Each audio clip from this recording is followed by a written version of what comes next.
Before you buy a condo in downtown Portland or the Pearl District, you have to see this area. It offers an urban lifestyle, beautiful views, wildlife, financial and lifestyle advantages, and it's as little as 15 minutes from downtown Portland depending on traffic. Today we're doing a deep dive into the Vancouver Washington waterfront. Let's get started. Who's that realtor on a dragon? He's a toasted brown Khaleesi. On the street. Ho!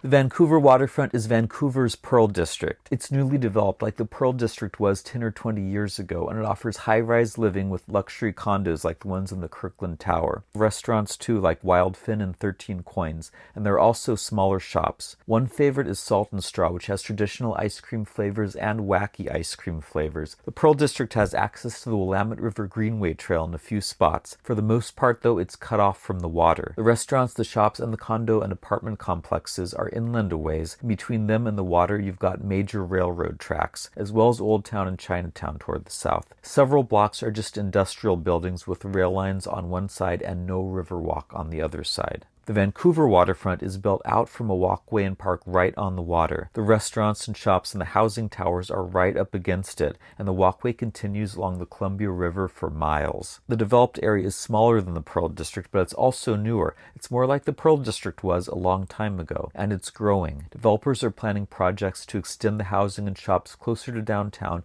and also farther out along the water to the east. One big advantage of the Vancouver waterfront is access to nature and open space. Once in a while, I've seen sea lions right off the Grand Street Pier. That's the platform that juts out over the water. I've heard reports of river otters as well from a bunch of different people, and I've also heard reports from several people on the waterfront about having seen whales there a few years back. The waterfront also has one of the northernmost colonies of California ground squirrels. These are good-sized spotted squirrels that live in tunnels under the rocks by the water. During the winter, they stay underground to keep warm, and then during the spring and summer and fall, they're out munching grass by the rabbits. Their cousins at Rockaway Beach in Oregon have no grass around, just concrete and rocks and sand, and so they rely on humans to stay alive. The waterfront and the waterfront trail have osprey and eagles too, as well as ducks. They're Columbia River ducks, so you get a mix of mallards and domesticated ducks that escaped or got released. Like the Pearl District, Vancouver waterfront also has peregrine falcons. These are the fastest animals on Earth when they dive. A skydiver clocked one of them at 242 miles per hour. This one got confused by glass on one of the waterfront rooftops. Mary and I did an amateur rescue operation, and it was very amateurish. I held the bird too loosely, and it flew out of my hands,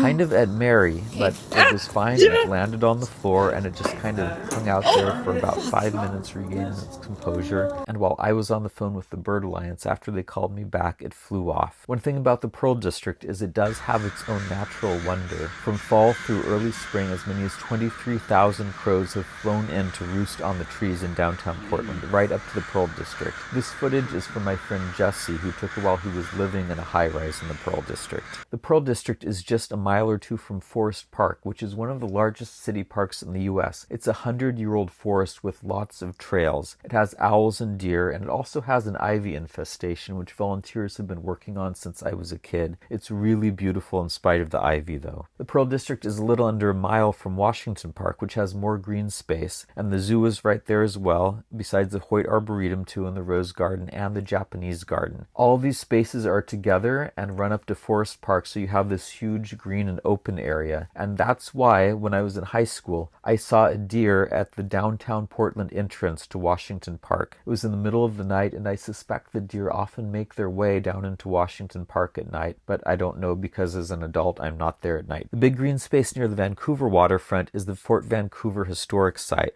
It has open fields and an apple orchard as well as the fort, and it has a vegetable and flower garden. And I really like the vegetable and flower garden for the variety of plants and also the voles. This is a reconstruction of the stockade that the Hudson Bay Company built for fur trading in 1845. It's about a 10-block walk from the waterfront. You take the waterfront trail and then a pedestrian bridge. There's a mix of housing types on the waterfront. The centerpiece of the luxury market here is the Kirkland Tower. It's an ultra-luxury place with floor-to-ceiling windows, really amazing views, balconies. They have spa-inspired bathrooms too, and they also have options for valet and room service. As of this filming, 6 condos are listed for sale in Vancouver Waterfront. 4 are priced in the neighborhood of $1 million, 1 is closer to $2 million, and then there's a penthouse, which is listed a little bit over $3 million. All of these are in the Kirkland Tower. For less opulent budgets, there are lots of condos available nearby in the 300s and 400s. Many of these are just 6 or 7 blocks away, mostly clustered around Esther Short Park. Esther Short is a lot like Pioneer Square in Portland, which is Portland's living room. There are also quite a few nearby condos in the 500s to 900s. The Pearl District in downtown Portland also have luxury places as well as budget options. At the time of filming, the Pearl District has lots of condos listed in the 200s, but also others up to the 900s. Downtown Portland has a really breathtaking price range and range of different kinds of places. There are old buildings with condos available in the 100s, and then there are places with condos that sell for many millions of dollars. One thing about the Vancouver waterfront is that a freight train does run through it. It's a narrow rail line and it's raised so it doesn't cut the city up the way that the rail line in the Pearl District does. It is fairly noisy though. That said, I can't speak to all the buildings, but from inside the Kirkland Tower I can hardly hear the freight train. The glass is so thick in this building I can barely hear the train even if I really focus trying to hear it.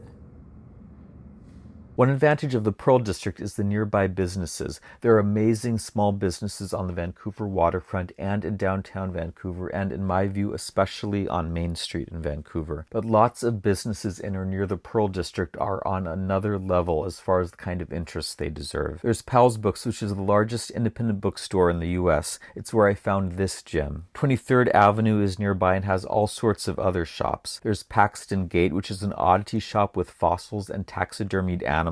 There's also Portland Leather Goods, which is famous for super high quality, hyper durable leather handbags at low prices. And there are also a bunch of amazing places to eat. Old Town and Chinatown have most of Portland's nightclubs and nightlife, and they also have a bunch of really remarkable shops. One of these is the original location of Voodoo Donuts. My favorite business here is Hallway. It's a Shining themed karaoke bar in Old Town. It's called Hallway because it's long and narrow like a hallway. One area where the waterfront shines is taxes and government. For decades, income tax rates in Oregon have encouraged people to move across the river, and Portland has further layers of income tax at the local level. Vancouver has been a big destination when people retire or when they switch to remote work, and often people will try to find a job in Clark County just to get away from income tax in Oregon. If you'd like advice from a top tax attorney or accountant who's really familiar with Oregon and Washington tax law, I'd be glad to make a recommendation for you. Believe it or not, street parking is way more abundant in the Pearl District than on the Vancouver waterfront. I have tended to find tons of open spaces in the Pearl District. On the Vancouver waterfront, I usually end up parking in a garage. I think a big reason is that lots and lots of Pearl District residents choose to live without cars because it's an easy thing to do there. If you live in the Pearl District, you have an easy walk to any of 3 grocery stores. There's a Whole Foods, a Fred Meyer, and there's also a Safeway, which is like an Albertsons or Vons. You can also walk to Target and a few other stores that have basic necessities. There's also a lot of public transit, including light rail, as well as buses that make frequent stops. If you live on the Vancouver waterfront, your closest option for groceries is the weekend farmers market, which is very close. It's about 5 blocks away in Esther Short Park. It's only there on the weekends though. So on weekdays, your closest option is New Seasons, which is like a small Whole Foods. It's about 15 blocks away, and for some people, that's a long way to walk with groceries. For a store like Target or Fred Meyer or Walmart, walking would be a big challenge, and public transport is very scant in Vancouver. This is a big reason why it's so much easier to find street parking in the Pearl District.